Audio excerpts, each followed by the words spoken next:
All veterans leader Blessed Geza called for an uprising against President Emerson Mnangagwa, but that did not happen as planned. Sambina mashuka nomdanyo panapa pamusoro ma-protests angari scheduled for yesterday. Don't forget to subscribe or like on the bell icon.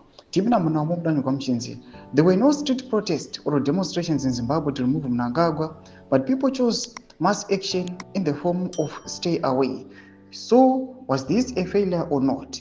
Judging Geza by what it set out to do in the first place, he did not succeed as anticipated to stay an uprising, but he succeeded in galvanizing people to express their social discontent against Mnangagwa's government.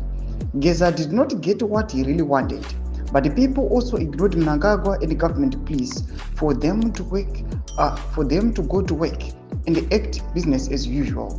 So Geza's call for an uprising to oust Mnangagwa did not quite unfold as he had planned or imagined, as Zimbabweans opted for a stay away instead. The reasons for the stay away are varied, but include that people are disgruntled with Mnangagwa. They're also tired of failed ZANU-PF rule, fear of being caught up, a violent confrontation, and the unwillingness to get drawn into ZANU-PF's internal succession power struggle. It is hard to argue that people stayed away because they did not want to be associated with Geza's call for an uprising. Zimbabweans would not mind seeing the back of Mnangagwa by whatever means. The end justifies the means. While it may seem like Geza's agenda was a failure because there was no uprising, which was his main objective, it is essential to consider the context and impact of the stay away.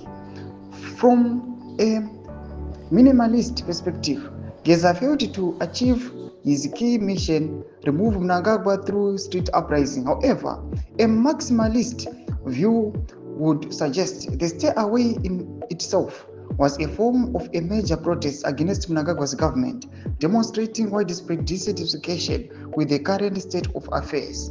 Geza's call to action, although not result in a full-blown street uprising, still managed to mobilize the population to take a stand. Zimbabwe has a long history of stayaways. People now know how to express their discontent without putting themselves in the line of a fire. Security forces usually ruthlessly crack down on protest. Ndio mashuka nomudajisana nguro ayo about yesterday zvaiitika. Tiona kuti ayo vanhu vakaswera ayo vari shattered mudzimba dzavo, yakanga iri a stay away. Vanhu panapa vachita aiwa tombozvivharira zvedu mudzimba tombogara, aiwa tomborega kuenda kubasa. Panapa tiona kuti aiwa people they are tired, they are fed up the ZANU-PF rule. Tudze mafunguro enyu moti kudii pamusoro pechiitiko ichi. Ina comment section medu tudze mafunguro enyu, so subscribe or like, turn on the bell icon.